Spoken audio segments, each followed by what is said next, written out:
بسم اللہ الرحمن الرحیم. In the name of Allah, the Beneficent, the Merciful.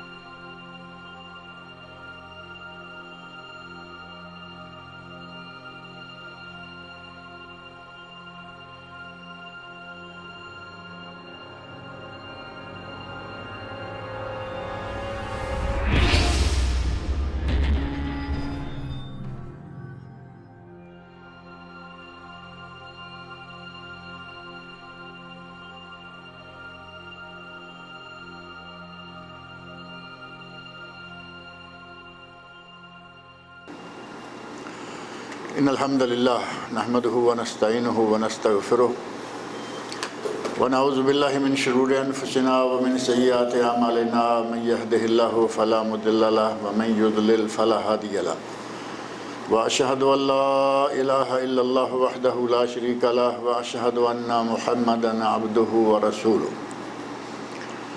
اما بعد فان خير الحديث كتاب الله وخير الهدي هدي محمد صلى الله عليه وسلم وشر الأمور محدثاتها وكل محدثة بدعة وكل بدعة ضلالة وكل ضلالة في النار. رب اشرح لي صدري ويسر لي أمري واحلل عقدة من لساني يفقهوا قولي. رب أعوذ بك من همزات الشياطين وأعوذ بك رب أن يحضرون. اعوذ باللہ السمیع العلیم من الشیطان الرجیم. یا ایہا الذین آمنوا اطیعوا اللہ واطیعوا الرسول واولی الامر منکم فإن تنازعتم فی شیء فردوه الی اللہ والرسول ان کنتم تؤمنون باللہ والیوم الآخر ذلک خیر واحسن تأویلا. اللہ رب العزت کے ہم لوگوں پر بہت ہی بڑے احسانات ہیں، ان گنت اور لا تعداد نعمتیں ہیں جن سے اس نے ہمیں نواز رکھا ہے، جن میں سے ایک بہت بڑی نعمت یہ ہے کہ اس نے ہمیں انسان بنایا ہے جو تمام مخلوقات میں سے اشرف ترین مخلوق ہے. قرآن کریم میں اللہ رب العزت نے ارشاد فرمایا وَلَقَدْ كَرَّمْنَا بَنِي آدم، ہم نے بنی آدم کو تکریم سے نوازا، عزت سے نوازا. اور دوسرا بڑا احسان یہ ہے کہ اس نے ہمیں مسلمان بنایا ہے. انسان تو دنیا میں آپ جانتے ہیں کہ بے شمار ہیں، لیکن ان میں سے کوئی مندروں کی گھنٹیاں بجا رہا ہے، کوئی گرجوں میں جا رہا ہے، کوئی کہیں خاک چھان رہا ہے. اللہ رب العزت نے ہمیں اسلام جیسا دین عطا فرمایا جو کہ تمام ادیان سے افضل، اعلیٰ اور کامل ترین دین ہے. اور اس کے کامل ترین ہونے کی شہادت اللہ رب العزت نے خود قرآن کریم میں دی. سورۃ المائدہ آیت نمبر 3 کا ایک حصہ ہے الیوم اکملت لکم دینکم واتممت علیکم نعمتی ورضیت لکم الاسلام دینا. آج میں نے تم پر اپنا دین مکمل کر دیا ہے، اپنی نعمت کا اتمام کر دیا ہے اور دین اسلام کو تمہارے لیے پسند کر لیا ہے. یہ دین اسلام اللہ رب العزت کا ہمارے لیے پسندیدہ دین، ہمارے لیے اللہ رب العزت نے اس دین کو پسند کیا ہے. اور پھر ایک عظیم نعمت یہ ہے کہ اس نے ہمیں حضرت محمد رسول اللہ صلی اللہ علیہ وسلم کا امتی بنایا ہے جو کہ تمام انبیاء اور رسل کے علی الاتفاق و بالاتفاق امام ہیں. تمام انبیاء کے، تمام رسولوں کے امام، پیشوا اور سب سے افضل و اعلیٰ نبی ہے. اس کی کس کس نعمت کا ذکر کیا جائے؟ قرآن کریم میں 2 مقامات پر اللہ رب العزت نے ارشاد فرمایا ہے وَإِن تَعُدُّوا نِعْمَةَ اللَّهِ لَا تُحْصُوهَا. اگر تم اللہ کی نعمتوں کو گننا بھی چاہو تو گن نہیں سکتے. اللہ رب العزت کی بے شمار نعمتیں ہیں جن کا شمار ہمارے بس میں ہے ہی نہیں. قرآن کریم میں اللہ رب العزت نے ارشاد فرمایا لو ان ما فی الارض من اقلام، لو ان ما فی الارض من شجرۃ اقلام، روئے زمین پر جتنے بھی درخت ہیں ان کی کلمیں بن جائیں، والبحر یمدہ من بعدہ سبعۃ ابحر، اور یہ سمندر اس کے جتنے بھی پانی ہیں 7 گنا سمندر لائے جائیں، ما نفدت کلمات اللہ، اللہ کے کلمات کا شمار پھر بھی نہیں ہوگا۔ تو یہ بات ہمارے بس سے باہر ہے۔ اللہ رب العزت نے ہمیں جس عظیم نعمت سے نوازا ہے، جس اسلام سے نوازا ہے، جو تمام ادیان سے افضل، اعلیٰ اور کامل و مکمل دین ہے، اور اس کے کامل و مکمل ہونے کا اعلان اللہ رب العزت نے کب فرمایا؟ معروف ہے نا، حجۃ الوداع کے موقع پر یہ کلمات نازل ہوئی، آیت نازل ہوئی تھی، الیوم اکملت لکم دینکم واتممت علیکم نعمتی ورضیت لکم الاسلام دینا، جب آپ حجۃ الوداع کے موقع پر میدان عرفات میں تھے۔ اور یہ کوئی کل کی بات ہے، آج سے 1400 سال پہلے کی بات ہے کہ اللہ نے اس اسلام کو مکمل کر دیا تھا۔ اب وہ مکمل اسلام، ایک لفظ ہے مکمل اسلام، اور دوسرا لفظ ہے اصلی اسلام۔ ہمارے یہاں پاک و ہند میں خاص طور پر آپ دیکھیں گے کہ ہر کوئی اسلام کا دعویٰ کر رہا ہے، ہر کسی کا دعویٰ ہے کہ میں ہی مسلمان ہوں، بلکہ قرآن کریم میں اللہ نے فرمایا کل حزب بما لدیہم فرحون، ہر جماعت کے پاس جو کچھ ہے وہ اسی پر خوش ہے کہ میں ہی صحیح ہوں۔ لیکن کیا سارے صحیح ہو سکتے ہیں؟ ماذا بعد الحق الا الضلال، حق کے بعد گمراہی ہے، حق ایک ہے۔ اگر کوئی کہے کہ ہر کوئی حق پر ہے تو ایسا ممکن نہیں ہے۔ ہر کوئی یہ تو کہہ رہا ہے کہ میں سچ ہوں، میرے پاس ہی اصل دین ہے، لیکن اصل دین کہاں ہے؟ اصل اسلام کیا ہے اور جعلی اسلام کیا ہے؟ اگر ہمیں اس کی تھوڑی سی پہچان ہو جائے تو مسئلہ بڑی آسانی سے حل ہو جاتا ہے۔ قرآن کریم میں نبی اکرم صلی اللہ علیہ وسلم کی احادیث میں خلفۂ راشدین کے تعامل میں اور ان کے احکام میں اور بہت سارے آثار میں یہ بات تفصیل کے ساتھ ملتی ہے کہ اصل دین، اصل اسلام کیا ہے۔ اس سلسلہ میں ایک حدیث جو کہ بڑی معروف ہے، بلکہ حدیث سے پہلے قرآن کریم کی آیت جو میں نے پڑھی ہے سورۃ نساء کی آیت نمبر 59 ہے، 59، یا ایھا الذین آمنوا، اے ایمان والو، اطیعوا اللہ و اطیعوا الرسول و اولی الامر منکم، اے ایمان والو اللہ کی اطاعت کرو، اللہ کے رسول کی اطاعت کرو، و اولی الامر منکم، اور اولی الامر کی۔ یہاں یہ بات مجھے یاد ہے کہ یہاں بھی میں کئی مرتبہ ذکر کر چکا ہوں کہ اللہ رب العزت نے 2 مرتبہ فرمایا اطیعوا اطیعوا، لیکن یہاں پارٹیاں 3 بنتی ہیں، اللہ، رسول اور اولی الامر، 3 ہی ہے نا، تیسرے کے ساتھ اطیعوا نہیں کہا۔ اطیعوا اللہ و اطیعوا الرسول و اولی الامر منکم، جب اولی الامر کی باری آئی تو اطیعوا کے بغیر، کیونکہ علی الاطلاق حاکموں کی، علی الاطلاق علماء کی، علی الاطلاق ائمہ کی کسی کی اطاعت فرض نہیں ہے۔ اگر مطلقاً اطاعت فرض ہے تو اللہ اور اس کے رسول صلی اللہ علیہ وسلم کی۔ قرآن کریم نے اس بات کو ہمارے سامنے واضح طور پر رکھ دیا۔ اب معاملہ آتا ہے علماء کی باتیں، اولی الامر کو علماء بھی شمار کیا گیا، اہل علم، اور اولی الامر کو حکام بھی شمار کیا گیا۔ اب یہاں اختلاف پیدا ہوگا، علماء کے مابین اختلاف پیدا ہوگا، حکام کی باتوں میں اختلاف پیدا ہوگا۔ اللہ رب العزت نے اس کا بھی بہترین حل ہمیں بتا دیا اسی آیت میں، فَإِن تَنَازَعْتُمْ فِي شَيْءٍ فَرُدُّوهُ إِلَى اللَّهِ وَالرَّسُولِ، اگر کبھی تمہارا کسی معاملہ میں، فی شیء، اللہ رب العزت نے مطلق لفظ رکھا، نکرہ کا صیغہ، اگر کسی بھی چیز میں، کسی بھی معاملہ میں تمہارا اختلاف ہو جائے، فَرُدُّوهُ إِلَى اللَّهِ وإلی الرسول، فردوہ الی اللہ والرسول، تو اسے اللہ کی طرف اور اللہ کے رسول کی طرف لوٹا دو۔ مفسرین کرام سارے اس بات کو بیان کرتے ہیں کہ اللہ کی طرف لوٹانے سے مراد ہے اللہ رب العزت کی کتاب قرآن کریم کی طرف لوٹانا۔ قرآن کریم اللہ رب العزت سے تو ڈائریکٹ ہم اب بات نہیں کر سکتے نا، نبیوں پر اللہ وحی نازل کیا کرتا تھا، وحی کا سلسلہ نبی اکرم صلی اللہ علیہ وسلم کی وفات کے ساتھ منقطع ہو گیا، ختم ہو گیا۔ ان کے بعد اب ایک ہی سلسلہ ہے کہ اللہ کی کتاب ہمارے پاس موجود ہے اور مکمل طور پر محفوظ بھی ہے، اور اس کتاب کے محفوظ رکھنے کی اللہ رب العزت نے خود ذمہ داری لی ہے۔ انا نحن نزلنا الذکر وَإِنَّا لَهُ لَحَافِظُونَ، ہم نے اس ذکر کو قرآن کریم کو نازل کیا ہے اور ہم ہی اس کی حفاظت بھی کریں گے۔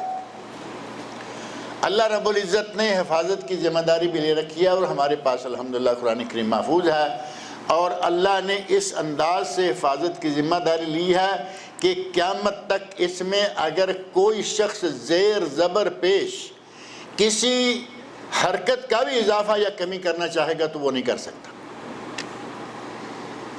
اللہ رب العزت نے قرآن کریم کو یہ ایک اعجاز، ایک یہ مقام بھی دیا ہے کہ ایک دو نہیں، 100,000 نہیں، بلکہ لاکھوں مسلمانوں کے سینوں میں یہ قرآن کریم محفوظ ہے۔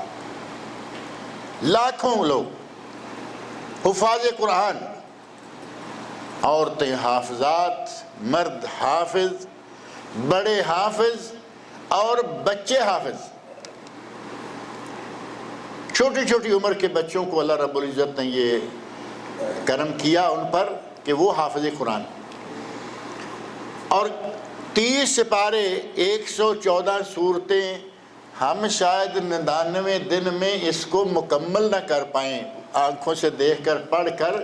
اللہ رب العزت کے ایسے بندے موجود ہیں کہ وہ انہوں نے 99 دن میں، ابھی آج کی خبر ہے، میں نے آج سنی ہے، 99 دن میں ایک نوجوان جس کی عمر 14-15 سال ہے، 99 دن میں پورا قرآن کریم حفظ کر لیا۔ اللہ نے اس قرآن کریم کی حفاظت کی ذمہ داری اس انداز سے اٹھائی ہے، اب اس کے سینے سے تو کوئی چھین نہیں سکتا نا۔ سینے میں جو موجود ہے، کتاب میں رہے نہ رہے، کاغذ میں رہے نہ رہے، پریس رہے نہ رہے، اس کے سینے میں قرآن کریم محفوظ ہے۔ فردوہ الی اللہ، اگر کسی بھی معاملہ میں اختلاف ہو جائے تو اس اختلافی معاملے کا حل کہاں سے لینا ہے؟ اللہ رب العزت سے، اس کی کتاب قرآن کریم سے۔ اور قرآن کریم کے بارے میں اللہ رب العزت نے خود قرآن کریم کے اندر بار بار یہ بتایا ہے کہ یہ تمہارے لیے فیصلہ کن، اس میں فیصلہ کن امور ہیں، بلکہ قرآن کریم کا نام فرقان بھی ہے نا، حق و باطل کے مابین فرق کرنے والی کتاب۔ ہمارے لیے اسلام کا سب سے پہلا مصدر، سب سے پہلا منبع یا سورس کہہ لیں، وہ ہے قرآن کریم۔ اس آیت میں اللہ رب العزت نے سب سے پہلے یہ اطیعوا اللہ و اطیعوا الرسول و اولی الامر منکم فإن تنازعتم فی شیء فردوہ الی اللہ والرسول۔ پہلے اللہ رب العزت نے قرآن کریم کا ذکر کیا کہ اللہ کی طرف لوٹا دو، کہ یہ ہمارے اسلام کا، ہمارے دین کا پہلا سرچشمہ ہے۔ اور قرآن کریم میں اللہ رب العزت نے اصول بیان کیے ہیں۔ قرآن کریم اصول کی کتاب ہے، تفصیلات قرآن کریم میں نہیں ہے۔ وہ ذمہ داری اللہ رب العزت نے اپنے نبی کی لگا دی۔ اللہ رب العزت نے نبی اکرم صلی اللہ علیہ وسلم کی ذمہ داری لگا دی کہ آپ نے قرآن پڑھنا بھی ہے، لوگوں کو سمجھانا بھی ہے، سکھانا بھی ہے، اور یہ سارے کے ساری ذمہ داری نبی اکرم صلی اللہ علیہ وسلم نے پوری کی، گویا کہ نبی صلی اللہ علیہ وسلم قرآن کریم کے مفسر تھے۔ جو عملی تفسیر ہے وہ بھی قرآن کریم نے فرمائی، اور قولی تفسیر بھی قرآن کریم کی نبی اکرم صلی اللہ علیہ وسلم نے فرمائی۔ اگر کوئی معنی، کوئی لفظ، کوئی مفہوم آپ کو چاہیے تو نبی اکرم صلی اللہ علیہ وسلم کی طرف سے وہ آپ کو آسانی کے ساتھ مل سکتا ہے۔ نبی صلی اللہ علیہ وسلم نے اپنی حیات طیبہ میں اس قرآن کریم کو اس پر عمل کر کے ہمارے سامنے پیش کیا۔ یہی وجہ ہے کہ ام المومنین حضرت عائشہ صدیقہ رضی اللہ عنہا سے جب پوچھا گیا کہ نبی صلی اللہ علیہ وسلم کا اخلاق کیا تھا، تو آپ حضرت عائشہ رضی اللہ فرماتی ہیں کانا خلقہ القرآن، کہ آپ کا اخلاق قرآن کریم تھا، گویا کہ آپ چلتے پھرتے قرآن کریم تھے۔ جو احکام ہیں جن پر عمل کرنا اللہ رب العزت نے واجب قرار دیا، نبی اکرم صلی اللہ علیہ وسلم نے عمل کر کے دکھایا، اور جن باتوں سے منع کیا نبی اکرم صلی اللہ علیہ وسلم نے ساری زندگی ان باتوں سے منع رہ کر بھی دکھایا۔ گویا کہ قرآن کریم کی زندہ تفسیر، چلتی پھرتی تفسیر محمد رسول اللہ صلی اللہ علیہ وسلم کی۔ اور قرآن کریم میں ہی اللہ رب العزت نے اس بات کو بھی دوسرے مقام پر فرمایا لقد من اللہ علی المؤمنین اذ بعث فیہم رسولا من انفسہم یتلو علیہم آیاتہ ویزکیہم ویعلمہم الکتاب والحکمہ وان کانوا من قبل لفی ضلال مبین۔ فرمایا کہ اللہ نے مومنوں پر یہ احسان کیا کہ اس نے انہی کی جانوں میں سے ایک نبی مبعوث فرمایا، اور انہی میں سے نبی، انہی میں سے کن میں سے؟ مکہ والوں سے۔ یہ آپ ذہن میں رکھیں کہ یہ دعا تھی حضرت ابراہیم خلیل علیہ السلام کی۔ وَابْعَثْ فِيهِمْ رَسُولًا مِّنْهُمْ، کعبہ شریف کی تعمیر مکمل کر لی تو آپ نے کچھ دعائیں کی۔ ان دعاؤں میں سے ایک تھا کہ یا اللہ لوگوں کے دل اس گھر کی طرف مائل کر دے۔ آج آپ دیکھ سکتے ہیں کہ ساری دنیا کا ہر مسلمان، وہ مشرق میں ہو مغرب میں، شمال میں ہو جنوب میں، کسی بھی علاقے میں رہتا ہے، اس کا دل دھڑکتا ہے بیت اللہ کے ساتھ کہ مجھے کب موقع ملے میں بیت اللہ کو دیکھوں۔ سارے مسلمانوں کے دل اللہ رب العزت نے بیت اللہ کی طرف مائل کر رکھے ہیں، کوئی پہنچ پائے نہ پہنچ پائے۔ ایسی کچھ مثالیں موجود ہیں کہ لوگ ساری عمر پیسہ اکٹھا کرتے رہے کہ مجھے حج پہ جانا ہے، چھوٹی آمدنی، تھوڑے ذرائع، لیکن ان کی خواہش یہ ہے کہ اللہ کرے کہ ہمیں کسی بھی طریقے سے بیت اللہ کی زیارت نصیب ہو جائے۔ کچھ لوگوں کو، بلکہ بکثرت لوگوں کو اللہ نے زیارت نصیب فرمائی، لیکن کچھ لوگ ایسے کہ وہ بیچارے پیسے اکٹھے کیے لوگوں کے لیے، وارثوں کے لیے چھوڑ گئے، بیت اللہ کی زیارت نصیب نہیں ہوئی۔ لیکن اس کا دل دیکھیں کہ اس کے دل میں یہ تڑپ ہے کہ یا اللہ مجھے بیت اللہ دکھا دے۔ ابراہیم علیہ السلام کی یہ بھی دعا تھی، اللہ نے قبول کی، اور یہ بھی دعا تھی وَابْعَثْ فِيهِمْ رَسُولًا مِّنْهُمْ، اے اللہ ان بیت اللہ کے احالیان، ان کے رہنے والے یعنی مکہ والے، ان کی طرف ان میں سے نبی بھیج۔ تو اللہ رب العزت نے انہی میں سے نبی بھیج دیا۔ اسی کا تذکرہ اللہ رب العزت فرمایا لقد من اللہ علی المؤمنین اذ بعث فیہم رسولا من انفسہم، اللہ نے انہی میں سے رسول ان کی طرف بھیجا، اور رسول کی ڈیوٹیاں ذکر کر دیں۔ یتلو علیہم آیاتہ، اللہ کی آیات، قرآن کریم کی آیات ان پر تلاوت کرتا ہے۔ وَيُزَكِّيهِمْ، انہیں پاک کرتا ہے ظاہری نجاستوں سے، باطنی نجاستوں سے، شرک سے، بدعت سے، گندگیوں سے۔ وَيُعَلِّمُهُمُ الْكِتَابَ وَالْحِكْمَةَ، اور انہیں کتاب اور حکمت کی تعلیم دیتا ہے۔ قرآن کریم کو اللہ رب العزت نے مختصر رکھا، اصول پر رکھا، فرما دیا اقیم الصلاۃ۔ قرآن کریم میں نماز کے بارے میں تو زیادہ سے زیادہ یہی حکم ملتا نا، ملتا بہت دفعہ ہے، ایک دو دفعہ نہیں، بلکہ قرآن کریم میں کم و بیش 80 مرتبہ قرآن کے اندر اس نماز کے ادا کرنے کا، نماز کو قائم کرنے کا کم از کم 80 مرتبہ ذکر۔ صراحت النص یا اشارت النص، یعنی لفظ کے ساتھ یا کسی اشارے کے ساتھ، لیکن 80 کے قریب مرتبہ قرآن کریم نے کہا نماز پڑھو۔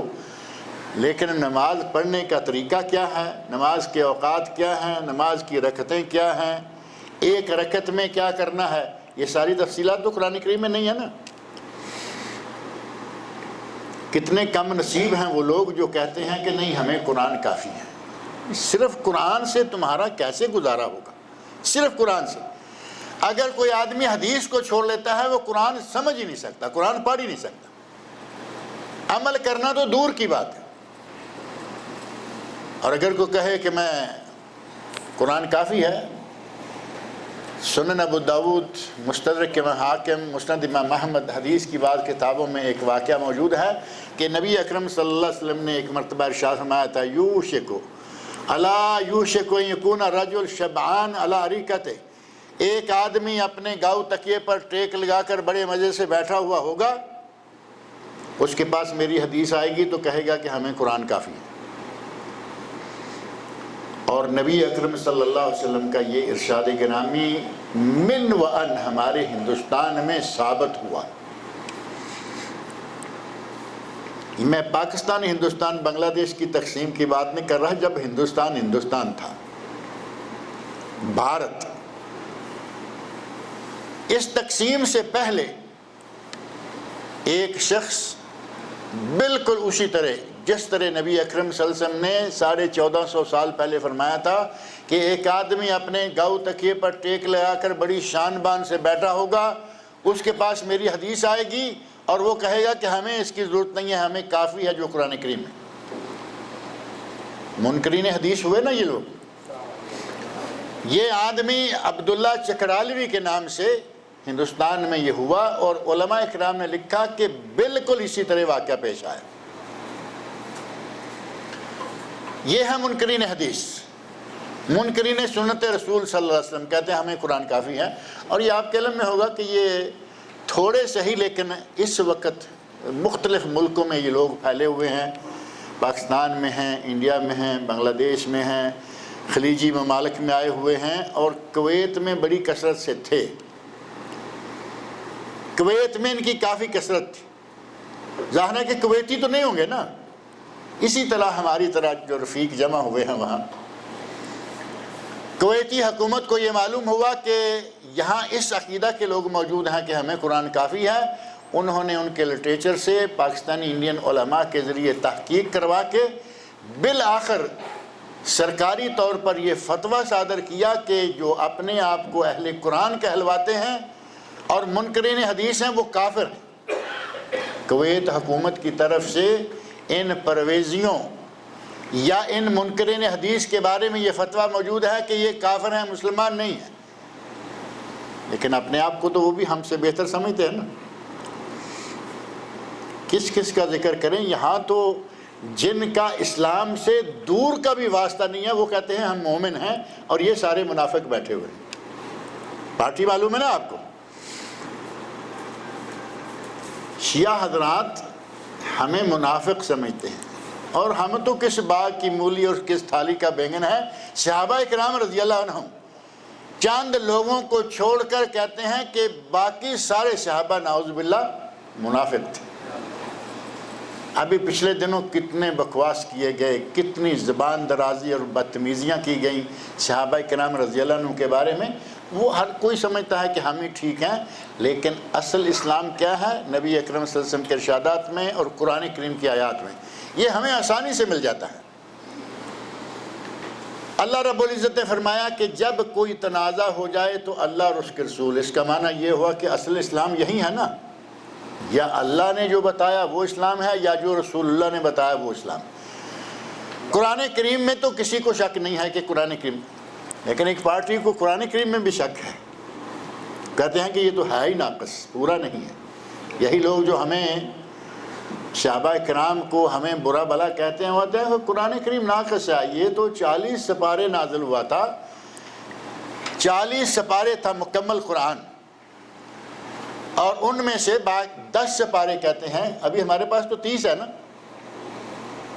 کہتے ہیں 10 سپارے ام المومنین حضرت عائشہ رضی اللہ عنہ، یہ ام المومنین اور رضی اللہ عنہ تو میں کہہ رہا ہوں، آپ کہتے ہیں 10 سپارے عائشہ کی بکری کھا گئی تھی۔ اب بتائیے کہ لگتا ہے کہ ان بدبختوں سے تو وہ بکری زیادہ پڑھی لکھی تھی جس نے 10 سپارے میں آیتیں بھی کون سکھائیں؟ کہتے ہیں ہر وہ آیت جو حضرت علی رضی اللہ عنہ کے بارے میں تھی وہ چن کے کھا گئی، تو کتنی پڑھی لکھی بکری ہوگی۔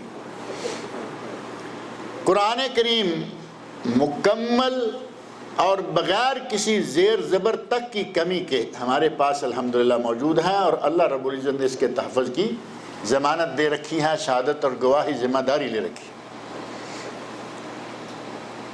اور اسلام کا دوسرا مصدر، دوسرا سرچشمہ، دوسرا سورس ہے نبی اکرم صلی اللہ علیہ وسلم کے ارشادات۔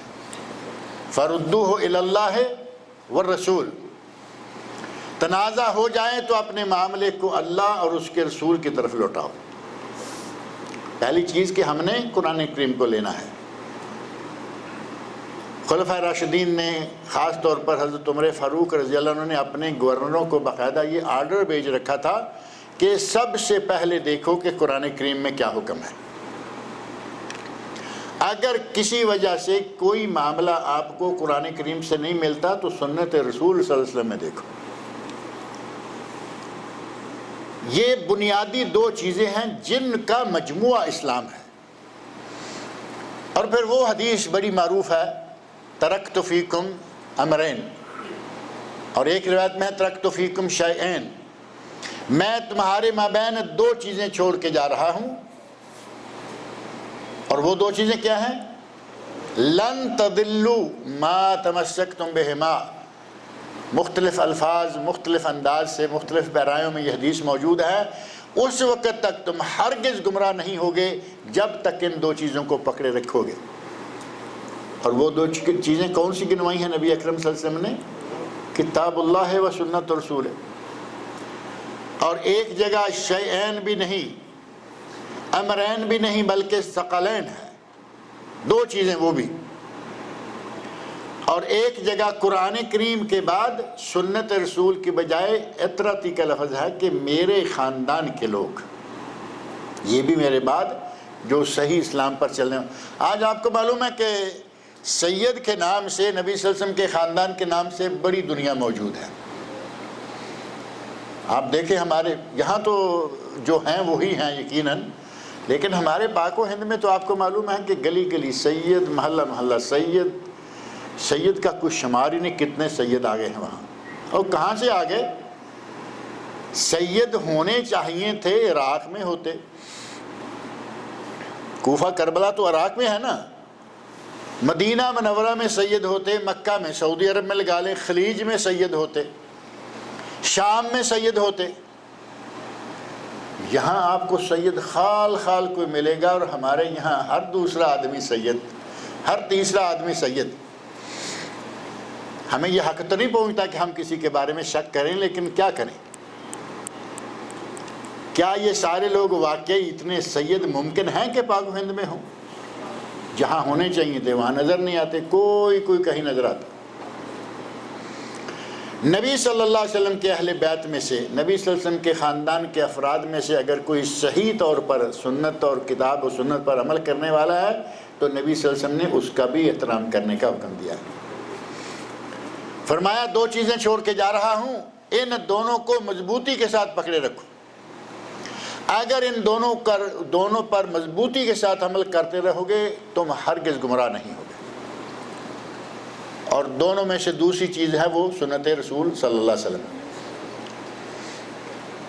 اب نبی اکرم صلی اللہ علیہ وسلم کی سنت کو اگر ہم اختیار نہیں کرتے، کئی لوگوں نے، بلکہ خاص طور پر منکرین حدیث نے یہ کہا کہ یہ تو جی تاریخی بات ہے، اس کے راوی ہوتے ہیں، سند جو ہے راوی ہوتے ہیں، اس میں کون کیا ہوتا ہے۔ ان سے پوچھا جائے کہ تمہیں قرآن کریم کیا نبی صلی اللہ علیہ وسلم ہاتھ میں پکڑا کر گئے تھے؟ قرآن کریم کن لوگوں کے ذریعے ہمارے پاس پہنچا ہے؟ صحابہ کرام کے ذریعے، تابعین کے ذریعے، تبع تابعین کے ذریعے، اتباع تبعین، چلتے چلتے یہ سلسلہ جس طرح حدیث آئی ہے ایسے قرآن آیا۔ اگر حدیث کو اس اعتبار سے کہیں کہ یہ قابل عمل نہیں ہے تو پھر قرآن کریم کے بارے میں کیا کریں گے؟ وہ بھی تو صحابہ نے ہمیں دیا۔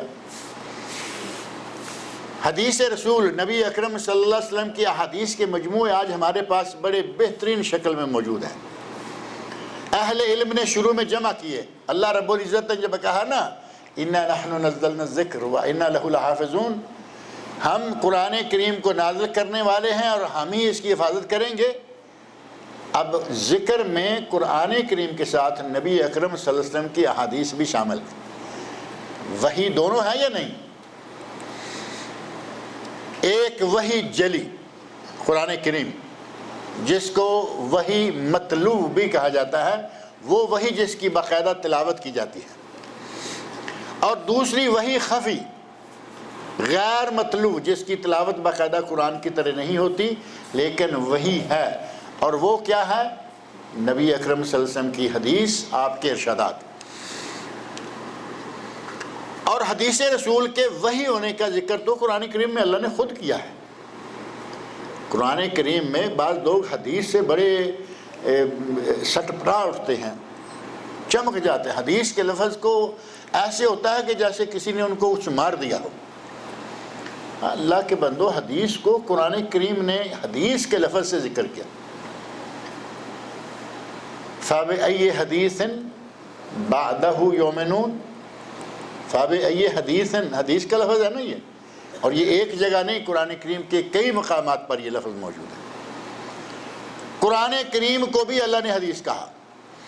نبی اکرم صلی اللہ علیہ وسلم کے ارشادات حدیث ہیں، اور نبی اکرم صلی اللہ علیہ وسلم کے جو ارشادات ہیں یہ وحی ہیں، اللہ رب العزت کے حکم سے آپ کی زبان مبارک سے نکلے ہوئے ہیں. آپ سورہ نجم کی بالکل آغاز کی آیت نمبر 3 اور 4 پڑھ کے دیکھ لیں. وَمَا يَنْتِقُ عَنِ الْهَوَىٰ إِنْ هُوَ إِلَّا وَحْيٌ يُوحَىٰ. میرا نبی اپنی ہوا کا معنی اپنی خواہش سے، اپنی مرضی سے. میرا نبی اپنی مرضی سے نہیں بولتا. جب وحی نازل ہوتی ہے تو وہ بیان کر دیتا ہے.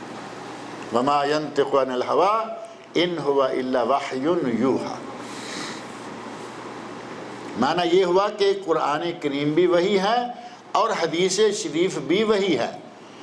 قرآن کریم بھی اللہ کی طرف سے، حدیث رسول بھی اللہ کی طرف سے. اب جو میں نے پہلے لفظ کہا تھا نا کہ صحیح شکل میں،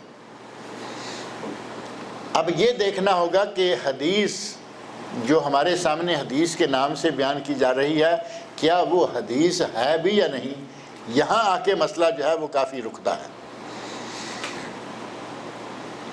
صوفیوں نے اپنے مطلب کے لیے ہزاروں حدیثیں گھڑی اور ذخیرہ حدیث میں داخل کر دی.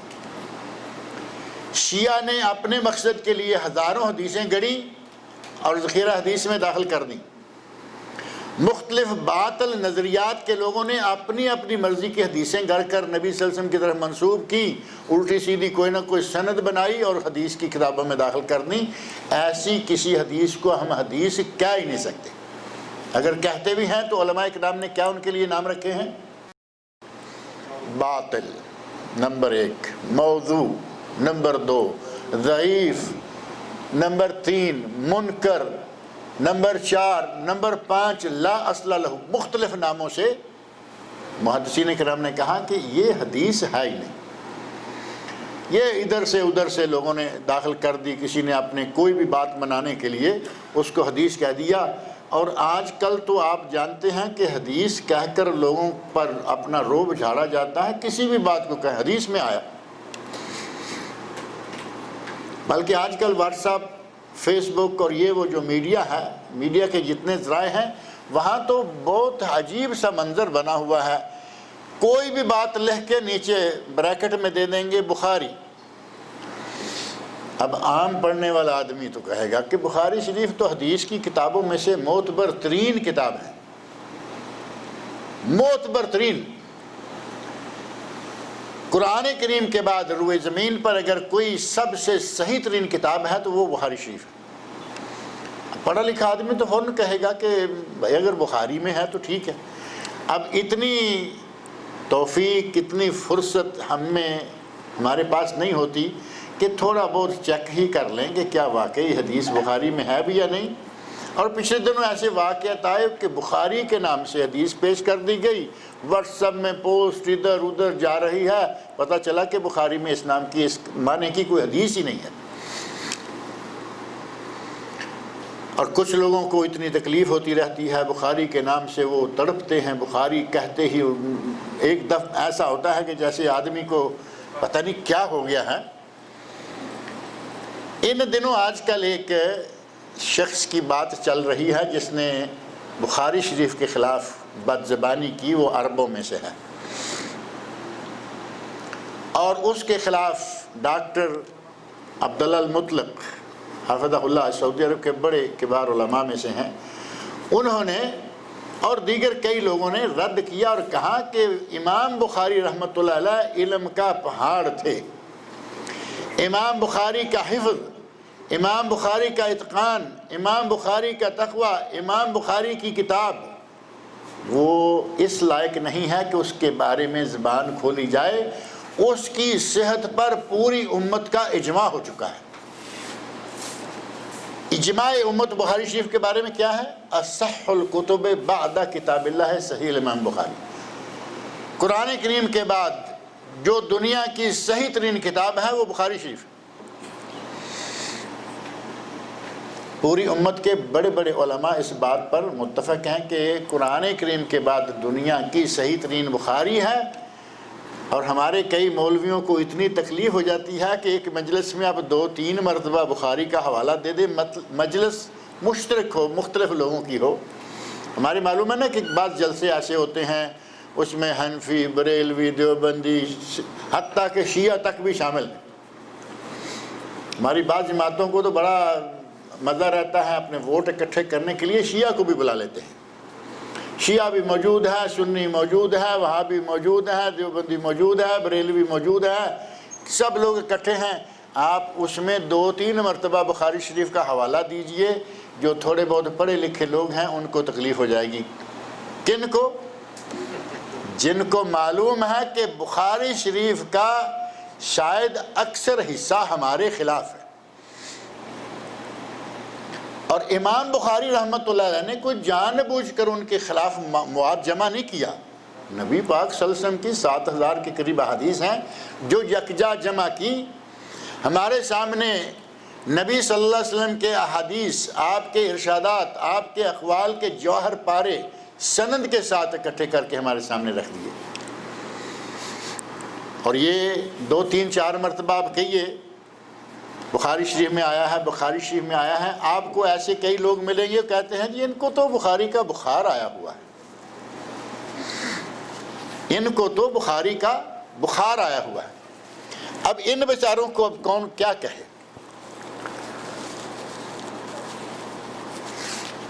بخاری کو اللہ رب العزت نے یہ مقام دیا ہے، تم چاہے جتنا چیخو، جتنا چلاؤ، بخاری شریف کے خلاف تم جو بھی چاہے کہو، کوئی فرق نہیں پڑنے والا۔ اس کو اللہ نے یہ عزت اور یہ مقام دیا ہے۔ بخاری ہے، اس کے بعد مسلم ہے۔ اللہ رب العزت نے ان دونوں کتابوں کو اتنا مقام دیا کہ محدثین کرام ان کو صحیحین کہتے ہیں، صحیحین یعنی حدیث کی 2 صحیح ترین کتابیں۔ اور اس کے بعد دیگر 1-2 نہیں، بہت ساری کتابیں ہیں، اور ان میں بہت احادیث ضعیف بھی ہیں، اس میں کوئی شک نہیں کہ ضعیف حدیث ان کتابوں میں بھی شامل ہے۔ لیکن اللہ رب العزت نے ایسے بندے پیدا کیے ہیں کہ انہوں نے صحیح اور ضعیف کا فرق کر دیا، تقسیم کر دی، یہ صحیح ہیں، یہ ضعیف ہیں۔ علامہ البانی رحمۃ اللہ علیہ ابھی ماضی قریب میں، ابھی 5-7-10 سال شاید ہوئے ان کو فوت ہوئے، انہوں نے اس سلسلہ میں بڑا کام کیا ہے۔ صحیح ابو داؤد الگ، ضعیف ابو داؤد الگ، صحیح ترمذی الگ، صحیح ضعیف ترمذی الگ، صحیح سنن نسائی الگ، ضعیف سنن نسائی الگ، صحیح ابن ماجہ الگ اور ضعیف ابن ماجہ الگ۔ اور صرف ایک یہ نہیں، حدیث کی کتابیں، حدیث کی کتابوں پر تعلیقات، حدیث کی کتابوں کی تحقیقات، زاد المعاد صحیح غلط الگ الگ، سیرت ابن ہشام صحیح غلط الگ الگ، ادب المفرد امام بخاری صحیح ضعیف الگ الگ۔ امت کے لیے چھانٹی کر دیا کہ یہ صحیح ہیں یہ ضعیف ہیں، صحیح کا حصہ جو ہے وہ لیتے جاؤ، ضعیف کو چھوڑ دو۔ اہل علم نے ہمارے لیے مواد جمع کر دیا تھا، آج دوسرے اہل علم نے ہمارے لیے چھانٹی کر دی۔ گویا کہ یہ اللہ رب العزت نے جو اہتمام کر رکھا ہے تحفظ کا، اسی کا ایک حصہ یہ بھی ہے کہ جس طرح قرآن کریم کی حفاظت کی گئی ہے کہ یہ سینوں میں محفوظ ہے، اسی طرح حدیث کی حفاظت کی گئی ہے کہ اللہ نے اس کے لیے بندے پیدا کر رکھے ہیں، وہ حدیث کی خدمت کرتے ہیں، حدیث کو چھانتے ہیں، پھٹکتے ہیں، اس کو کسوٹی پر چڑھاتے ہیں، جو صحیح ہے وہ بتاتے ہیں، جو ضعیف ہے وہ بتاتے ہیں۔ قرآن کریم اور حدیث رسول صلی اللہ علیہ وسلم یہ دو مصدر ہیں اسلام کے بنیادی، اور انہی دونوں میں ہمارے لیے صحیح اسلام موجود ہے۔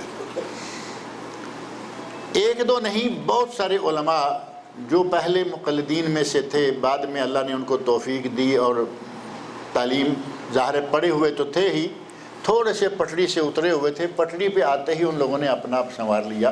ایک دو نہیں، بہت سارے لوگ ہیں جو مسلک کے کتاب و سنت پر آئے، جس کو آپ اعتصام الکتاب و سنت کہہ سکتے ہیں۔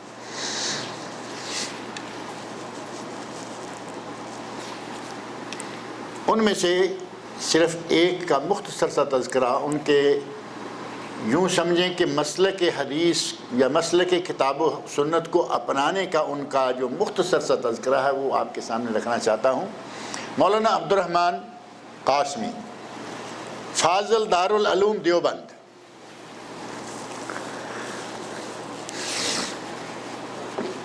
بڑے معروف عالم ہیں۔ مولانا عبد الرحمن قاسمی فاضل دارالعلوم دیوبند معروف عالم ہیں، کہتے ہیں کہ میں دیوبند سے پڑھا، فارغ ہوا، تخصص کیا، ساری تعلیمات حاصل کی، اور درمیان میں کبھی کبھی میں کوئی بات پوچھنا چاہتا، فقہ کی کتابیں پڑھائی جا رہے ہیں مسلسل، میں کوئی سوال کرنا چاہتا تو سوال نہیں، اور اگر میں پوچھتا کہ حدیث رسول صلی اللہ علیہ وسلم پڑھائیں گے، کرتے کراتے پورا موسم پڑھائی کا ہمارا کورس ختم ہو گیا، آخری سال آیا تو حدیث کی باری آ گئی۔ حدیث کیسے پڑھائی گئی؟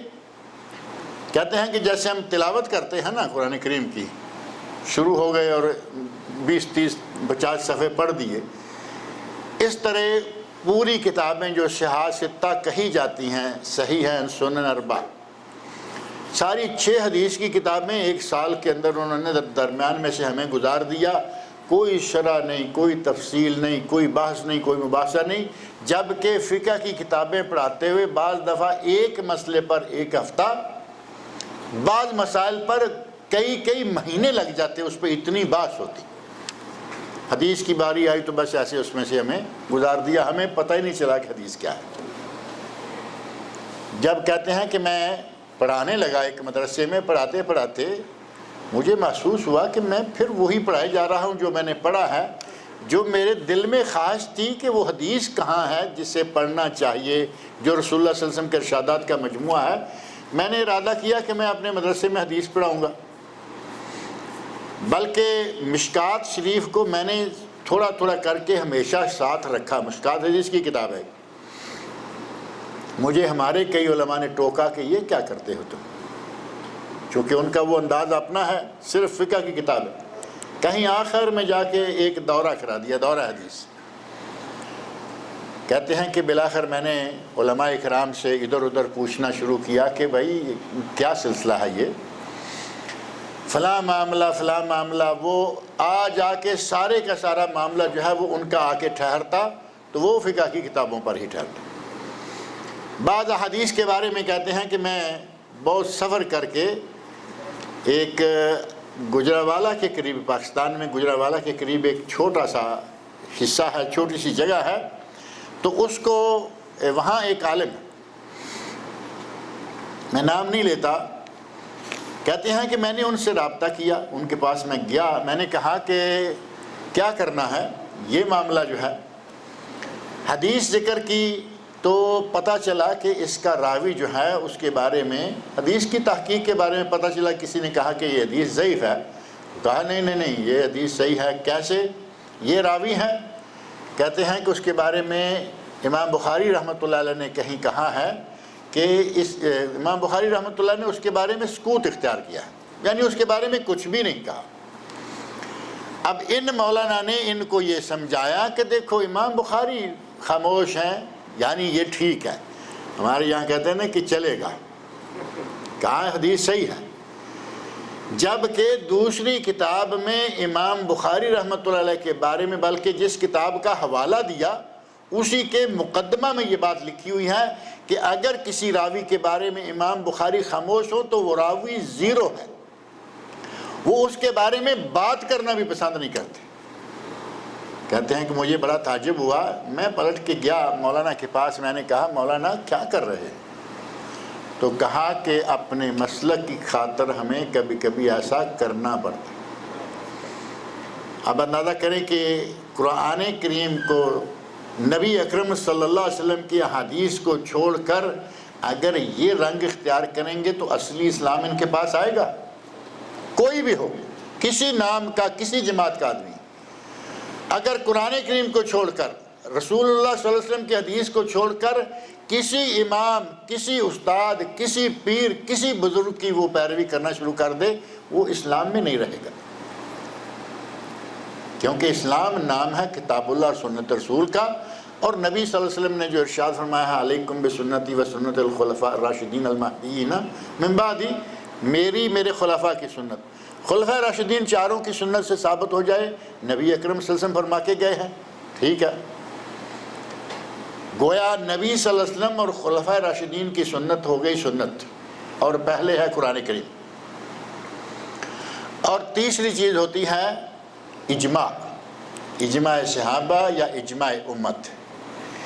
اب اگر قرآن کریم موجود ہو، ٹائم بہت تھوڑا ہے، قرآن کریم موجود ہو، نبی صلی اللہ علیہ وسلم کی حدیث موجود ہو، اور ایک طرف کسی بزرگ کا، کسی امام کا قول ہو، قرآن کو چھوڑ دیا جائے، حدیث کو چھوڑ دیا جائے، کیا سمجھتے ہیں کہ یہ آدمی مسلمان رہے گا؟ قرآن کو چھوڑ دے، حدیث کو چھوڑ دے، عمل کرے کسی امام یا کسی بزرگ یا کسی استاد کے قول پر، اس کے تو اسلام میں ہی شک ہو جاتا ہے کہ یہ مسلمان بھی ہے یا نہیں. اور ہمارے یہاں آج کل یہ بہت ہو رہا ہے. بلکہ بعض علماء نے تو اس حد تک اپنی کتابوں میں لکھ دیا ہے کہ اگر کوئی قرآن کریم کی کوئی آیت، اگر قرآن کریم کی کوئی آیت ہمارے امام کے خلاف ہوئی، امام کے فتوے کے خلاف ہوئی، تو ہم قرآن کریم کی آیت کی تعویل کریں گے، یعنی اس کے کان پکڑ کر گھما گھما کے اپنے امام کے تابع کریں گے کہ بات ایک جیسی ہو جائے. اور اگر تعویل نہ کر پائے تو قرآن کی آیت کو منسوخ سمجھیں گے. نقطہ سمجھے ہیں یا نہیں؟ ہم قرآن کریم اور امام، ان دونوں، قرآن کی آیت ہے، امام کا قول ہے، ان دونوں کو اکٹھا کرنے کی کوشش کریں گے. یعنی قرآن کی آیت کی تعویل اور معنی مفہوم گھما پھرا کے امام کے مطابق کریں گے. اگر مطابق ہوتا نظر نہیں آئے گا تو قرآن کی آیت کو منسوخ مان لیں گے، امام کی بات نہیں چھوڑیں گے. کہاں ہمارا اسلام؟ اصلی تو دور کی بات ہے کہاں؟ اور جو شخص قرآن کریم کی آیت کے بارے میں یہ کرتا ہے وہ نبی صلی اللہ علیہ وسلم کی حدیث کو کیا وزن دے گا؟ ہمیں ایک تہیہ کرنا چاہیے کہ ہم، اللہ رب العزت جب جب ہمیں موقع دے، ہم قرآن کریم کا مطالعہ کریں، نبی اکرم صلی اللہ علیہ وسلم کی حدیث کا مطالعہ کریں، قرآن کریم کے احکام پر عمل کریں، نبی صلی اللہ علیہ وسلم کے جو ارشادات ہیں ان پر عمل کریں. اگر کسی تیسرے کی کوئی بات قرآن و سنت کے مطابق ہے، اللہ راہ سے ولا ہے، ہمیں قبول ہے. اور اگر قرآن و سنت کے خلاف جاتی ہے، کسے باشد، چاہے وہ کوئی بھی ہو، بڑے سے بڑا ہو، چھوٹے سے چھوٹا ہو، اپنا ہو بیگانہ ہو، وہ قابل قبول نہیں ہونی چاہیے. یہ بات صحیح لگتی ہے یا نہیں؟ اگر ہم یہ عہد کر لیں تو پھر ہم صحیح اسلام پانے میں کامیاب ہو جائیں گے. اور اگر ہم نے یہ عہد نہ کیا، ہم بھی، وہ کہتے ہیں جیسا دیس ویسا بیس، جیسے لوگوں میں گیا ویسا ہی ہو گیا. اگر ہم نے وہی رنگ رکھا، وہی لکیر پیٹتے رہے، جو کچھ ہمارے ماں باپ کرتے رہے ہم بھی وہی کرتے رہیں گے، جو کچھ ہم نے اپنے بڑوں کو کرتے دیکھا اسی پہ چلتے رہیں گے، تو پھر صحیح اسلام یا اصلی اسلام جو ہے وہ ہمارے پاس نہیں رہے گا۔ اللہ رب العزت سے میری دعا ہے کہ وہ ہمیں صحیح اسلام تلاش کرنے کی توفیق عطا فرمائے اور اسی پر چلنے اور اسی پر عمل کرنے کی توفیق سے نوازے۔ جزاکم اللہ خیراً، والسلام علیکم ورحمۃ اللہ وبرکاتہ۔